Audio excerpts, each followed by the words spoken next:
Ya, bismillah, assalamualaikum warahmatullahi wabarakatuh. Kembali lagi channel ini di Bimbingan Belajar Ar-Rayhan. Nah, pada video kali ini adalah part 7 dari prediksi soal OSNK IPA SMP tahun 2026. Kita akan bahas 3 soal prediksi lagi di video ini. Tetapi sebelum itu buat kalian yang belum subscribe channel ini, subscribe dulu sekarang, nyalakan loncengnya, yuk kita mulai pembahasannya. Tetapi jangan lupa untuk berlangganan agar kalian bisa mendapatkan akses lebih awal sekaligus untuk mensupport channel ini agar lebih baik ke depannya. Oke, kita akan mulai pembahasan kita dari soal nomor 22. Kita baca dulu soalnya bersama-sama. Dalam sebuah wadah terisolasi parsial pada tekanan udara 1 atm, terdapat 200 gram air pada suhu 0 derajat Celcius. Ke dalam wadah tersebut dimasukkan 300 gram es batu yang bersuhu negatif 10 derajat Celcius. Diketahui kalor jenis es adalah 0,5 kalor per gram derajat Celcius dan kalor lebur es adalah 80 kalor per gram. Jika setelah beberapa waktu sistem mencapai kesetimbangan termal akhir tanpa adanya kalor yang keluar atau masuk dari lingkungan luar wadah, komposisi massa zat di dalam wadah tersebut adalah titik-titik. Nah, kalau menurut kalian di antara opsi yang tersedia ini kira-kira mana jawabannya? Kita mulai pembahasan soalnya. Nah, jadi di sini jawaban yang tepat adalah yang opsi A, 181,25 gram air dan 318,75 gram es. Tapi kenapa demikian? Perhatikan, untuk menentukan keadaan akhir sistem, kita harus menganalisis interaksi pertukaran kalor menggunakan asas Black, yaitu kalor lepas sama dengan kalor terima, Q lepas sama dengan Q terima, seperti itu ya. Untuk tahapan yang pertama, menghitung kalor yang dibutuhkan untuk es mencapai titik leburnya, yaitu 0 derajat Celcius. Nah, es yang bermassa 300 gram dengan suhu dari esnya itu adalah negatif 10 derajat Celcius akan menyerap kalor untuk naik ke suhu 0 derajat Celcius. Nah, jadi di sini rumusnya adalah Q1 sama dengan massa es kali dengan kalor jenis es dikaliin dengan delta S ya, delta suhu es. Maka di sini kita substitusi nilai-nilainya ya. Jadi Q1 sama dengan 300 dikaliin dengan 0,5 dikaliin dengan 0 ya, suhu akhir dikurangi dengan suhu awal negatif 10, nanti dapatnya 0 tambah 10 dapatnya di 10. 300 dikaliin dengan 0,5 dikaliin dengan 10 kita akan dapat di 1500 kalori. Nah, berarti di sini kita dapat 1500 kalori ya, kalori yang dibutuhkan es untuk mencapai titik leburnya di 0 derajat Celcius. Nah, langkah yang kedua menentukan penyedia kalornya. Satu-satunya sumber kalor di dalam sistem adalah air yang bersuhu 0 derajat Celcius. Karena air sudah berada pada titik bekunya, air tidak dapat menurunkan suhunya lagi tanpa mengubah wujudnya menjadi es. Air akan melepaskan kalor laten pembekuan untuk menyediakan 1500 kalori tersebut. Nah, langkah yang ketiga menghitung massa air yang membeku menjadi es. Kalor yang dilepaskan oleh sebagian air yang membeku ya dengan kalor lebur atau bekunya yaitu tadi L sama dengan 80 kalori per gramnya, maka di sini kita akan menggunakan asas Black ya, Q lepas sama dengan Q1 tadi.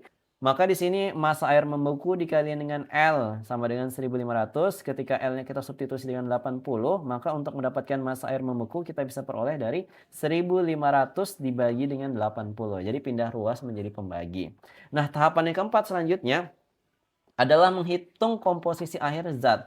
Nah, massa es akhir itu adalah massa es awal yang ditambah dengan massa air yang membeku, yang awalnya 300 gram, ditambah dengan 18,75 gram yang tadi sudah kita hitung. Akan mendapatkan total massa es akhirnya adalah 318,75 gram. Nah, untuk massa air akhirnya itu tentunya adalah massa air awal yang akan dikurangi dengan massa air yang telah membeku tadi. Berarti 200 gram dikurangkan dengan 18,75 gram, maka kita akan mendapatkan massa air akhir adalah 181,25 gram. Sehingga pada akhirnya suhu akhir kesetimbangan sistem tetap berada pada 0 derajat Celcius karena fase campuran air dan es yang berdampingan tadi ya.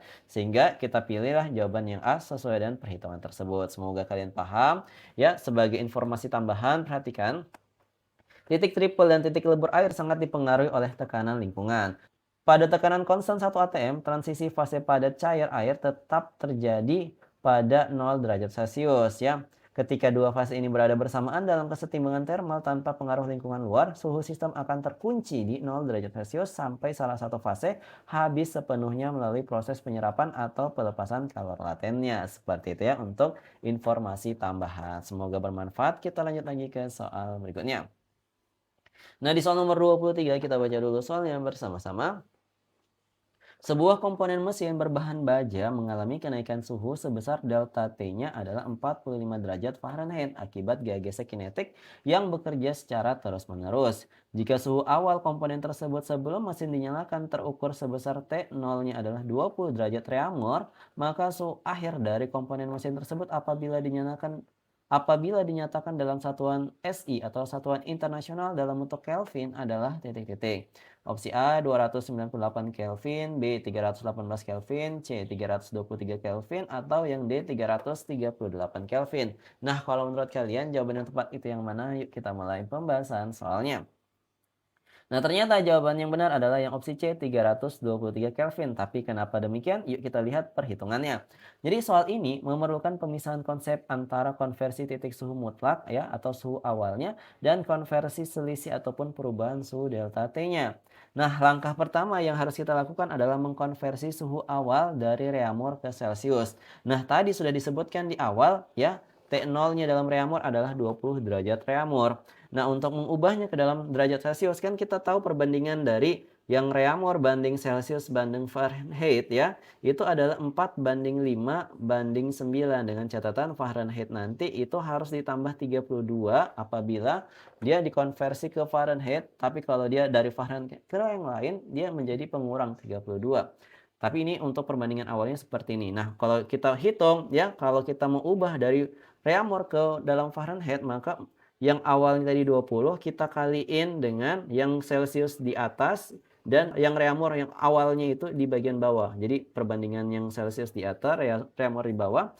Ini kalau kita hitung 20 bagi 4 dapatnya 5, 5 kali 5 dapat di 25 derajat Celcius untuk konversinya dari reaumur tadi 20 derajat reaumur ke dalam Celcius yaitu 25 derajat Celcius. Tahapan kedua adalah mengkonversi selisih suhu delta T dari Fahrenheit ke Celcius.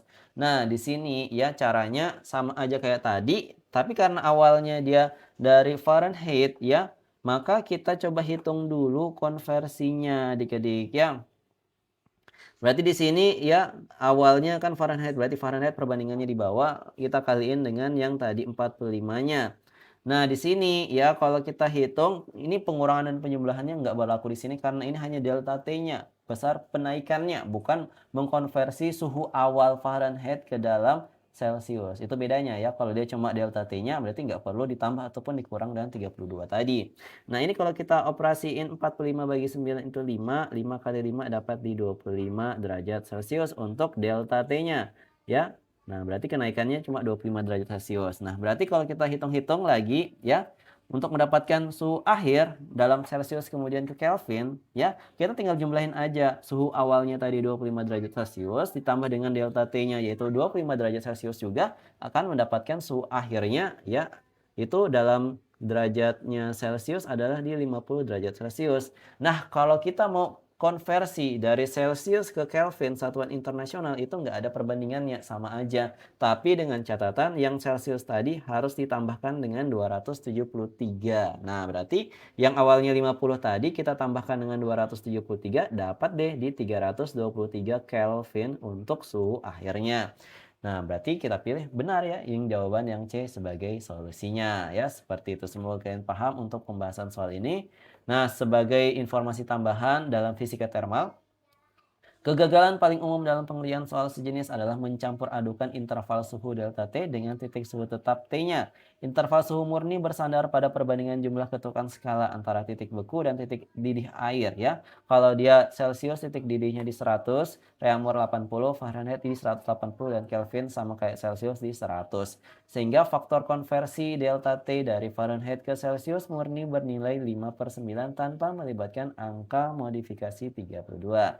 Seperti itu ya, semoga informasi ini bermanfaat buat kalian. Kita lanjut lagi ke soal berikutnya. Nah, tetapi sebelum itu buat kalian yang ingin mendapatkan e-book 3 paket prediksi OSNK IPA SMP tahun 2026, kalian bisa banget untuk membelinya. Link pembelian sudah kami sertakan di kolom deskripsi.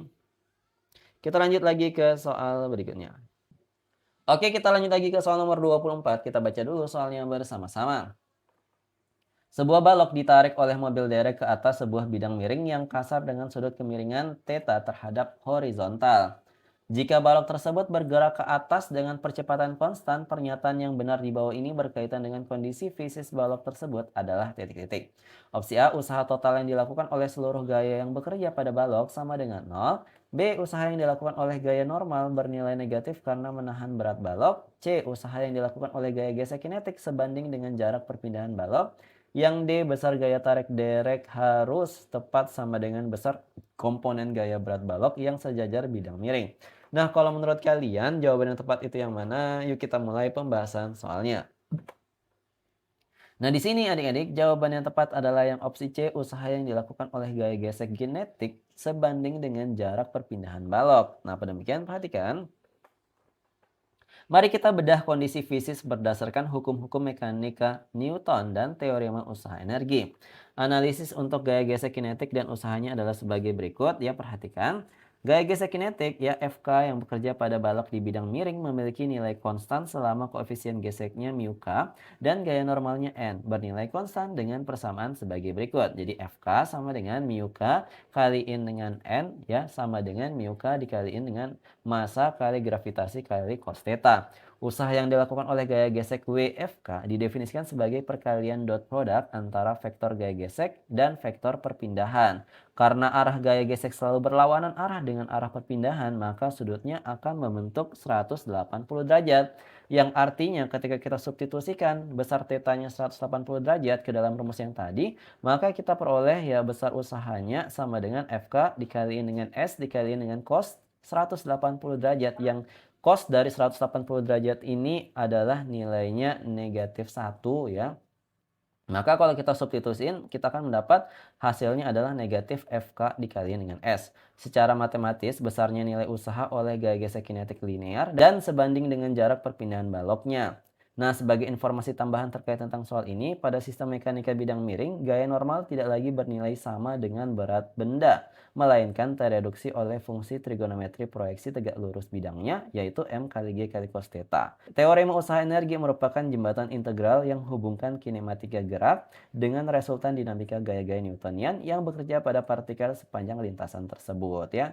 Semoga kalian paham untuk pembahasan soal ini. Seandainya ada yang ditanyakan, komen aja di kolom komentar. Yuk kita tutup video ini dengan latihan soal, tetapi jangan lupa untuk membeli paket e-book untuk persiapan OMI 2026 IPA terintegrasi tingkatan MTS tahun 2026 buatan kami. Link pembelian sudah kami sertakan di kolom deskripsi. Nah, itu dia tadi 3 soal prediksi yang kita sudah bahas di video kali ini. Semoga membantu belajar kalian persiapan OSN tahun 2026. Kalau misalkan kalian butuh latihan soal, di sini ada sebuah latihan soal yang bisa kalian kerjakan, silahkan kerjakan. Kalau misalkan kalian sudah tahu jawabannya itu yang mana, komen aja di kolom komentar. Yuk dikerjakan ya. Nah, itu dia tadi video pada pertemuan kali ini. Kalau misalkan kalian suka dengan video ini, jangan lupa untuk like, share, dan subscribe channel ini. Nyalakan loncengnya. Sampai jumpa di video selanjutnya. Wassalamualaikum warahmatullahi wabarakatuh. Bye-bye.